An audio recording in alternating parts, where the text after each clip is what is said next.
o tema que eu vou abordar hoje com vocês, que eu vou dividir hoje com vocês, é um tema que constitui um grande avanço no direito de família e sucessões moderno, que é a possibilidade dos cônjuges a renunciarem à herança.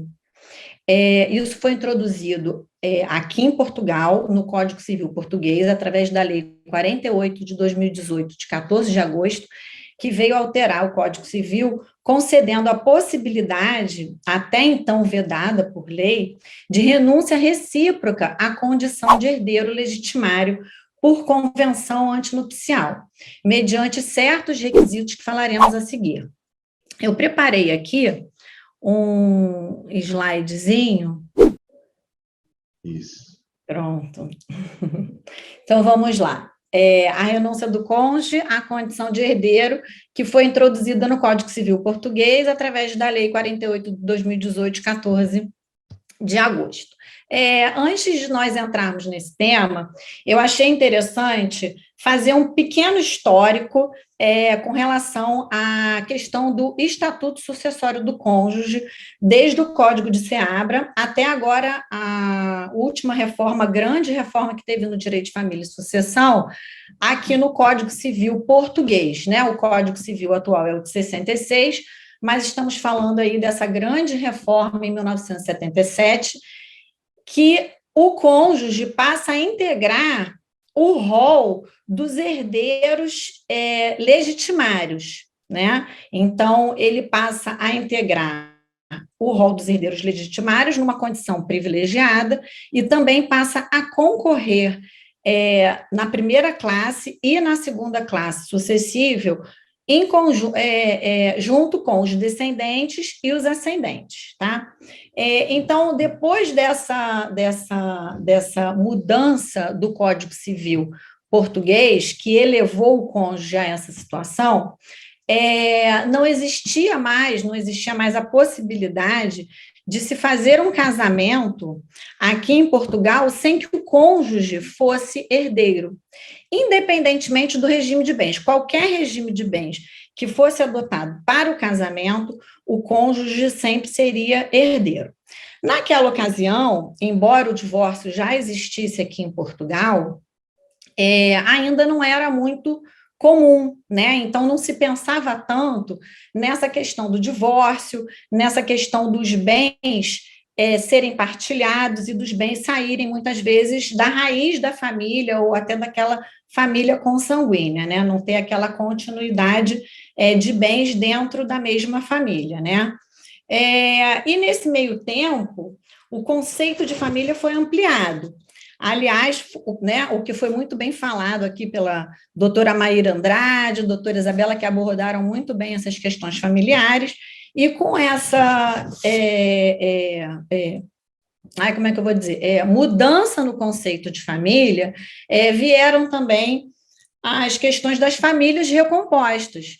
O que seriam essas famílias recompostas? São famílias já de segundos casamentos, que já têm uma bagagem anterior de filhos que não são em comum desse casamento, de bens anteriores a esse casamento, inclusive bens que podem até mesmo ter sido herdados. E aí veio essa preocupação também do legislador, o que foi exposto no projeto, né, no projeto de lei que veio a lei posteriormente, né, a exposição de motivos, demonstra até uma grande preocupação com o filho desse primeiro casamento, que não é filho desse casal em comum. E aí, nesse contexto, veio a importância de ter, aqui no ordenamento jurídico português, alguma norma que possibilite uma alternativa à imposição do cônjuge como herdeiro, uma norma que preencha essa lacuna, né? De modo que seja possível a pessoa se casar sem que os herdeiros, os cônjuges, sejam herdeiros. E aí veio a Lei 48 de 2018, de 14 de agosto, né, alterando o Código Civil e reconhecendo a possibilidade de renúncia recíproca à condição de herdeiro legitimário, né? Como eu tinha dito anteriormente, existem certos requisitos necessários para que essa renúncia seja válida. E aí, os artigos 1.700, a linha C, que foram introduzidos no Código Civil, inciso 3 do mesmo artigo, inclusão também do inciso 2 do artigo 2.168, e a inclusão do artigo 1.707-A, que tem 10 incisos que também tratam desse mesmo assunto. Então, a matéria relacionada à possibilidade de renúncia do cônjuge à condição de herdeiro legitimário está toda introduzida nesses artigos, né? Então, os requisitos que são previstos, eles são os seguintes: a renúncia, ela tem que ser recíproca. Então, não adianta apenas um renunciar e o outro não renunciar, isso não é válido. Os dois precisam renunciar à herança, né? Ao direito de herança legitimária. O pacto antinupcial por escritura pública, porque existe uma forma definida por lei. Ele só é válido se for feito através de pacto antinupcial. E no regime da separação de bens. E esse regime pode ser o regime imperativo ou o regime legal de bens, né? Então, o artigo 1.700, inciso 3, é que prevê isso. Esse novo modelo, né, que foi introduzido em 2018, ele é irretroativo, não tem retroatividade, ou seja, as pessoas que se casaram antes de 2018, elas não vão poder adotar esse novo regime. E nem se forem casados pelo regime da separação de bens, não é possível aditar o pacto antinupcial. Então, é irretroativo. E aí vem uma outra questão também, que ele é irrevogável e ele também é imutável. Então, assim, a partir do momento que assina o pacto, antes do casamento, pode haver mudanças, mas após o casamento, você não pode mais mudar, ele é imutável, tá? E aí eu vou entrar com um exemplo que eu acho muito interessante para a gente poder visualizar essa situação de modo mais clara, né? Então, assim, vamos dar um exemplo. Só para fazer um adendo também, que é o seguinte: estamos hoje aqui falando nesse assunto que é com relação ao estatuto sucessório. A gente não pode confundir com regime patrimonial. Embora no início do casamento, né, quando você escolhe qual é o regime de bens que você vai adotar, esse regime de bens ele tem dupla influência. Ele tem a influência tanto para as questões do regime patrimonial, que é a dissolução, quando ocorre a dissolução pelo divórcio, e também o estatuto sucessório, que é quando ocorre a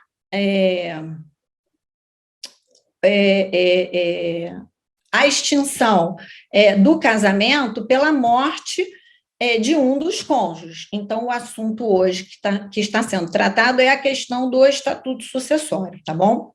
Então, o exemplo é o seguinte: eu, por exemplo, estou casada pelo regime da separação de bens e eu e o meu marido fizemos o pacto antinupcial. E aí, a partir desse pacto antinupcial, nós renunciamos à herança um do outro. Como é que funciona isso? Eu renunciei à minha parte da herança, por exemplo, em favor do filho do meu marido. Então, quando eu renuncio à herança, eu não tenho mais direito à herança do meu marido, porque vai ficar para o filho dele. E, do mesmo modo, o meu marido renunciou o direito dele à herança. Então, vai ficar a parte dele, ou assim, a parte dele ficaria renunciada em favor da minha filha. Com isso, nós mantemos os patrimônios dentro das famílias, né? Esse patrimônio não se divide, e a questão pensada inicialmente também tinha sido a questão da proteção dos cônjuges, dos filhos, né? Dos filhos principalmente havidos antes dessa relação, que não são filhos em comum do casal. E o legislador, ele teve aqui uma preocupação em mencionar no artigo 1707-A, número 1, que a renúncia ela pode ser condicionada à sobrevivência ou não de sucessíveis. Por que que ele colocou isso? Porque a partir do momento que você faz o pacto antinupcial, o evento morte, que seria quando esse pacto vai ser aplicado, ele pode ocorrer muito tempo depois, 20 anos, 30 anos após esse casamento. E nessa ocasião, a situação pode ser totalmente diferente de quando essa renúncia foi feita. Então, eu como advogada, né, se eu for procurada no meu escritório para prestar uma assessoria jurídica dessa, eu aconselharia sempre que no pacto se conste essa cláusula suspensiva, que é condicionada apenas à sobrevivência de herdeiros sucessíveis. Por quê? Porque se você não mencionar essa cláusula, e na ocasião do falecimento do cônjuge, você não vai ter direito, né? A pessoa que renunciou não vai ter direito à herança, e a herança vai acabar indo para o Estado.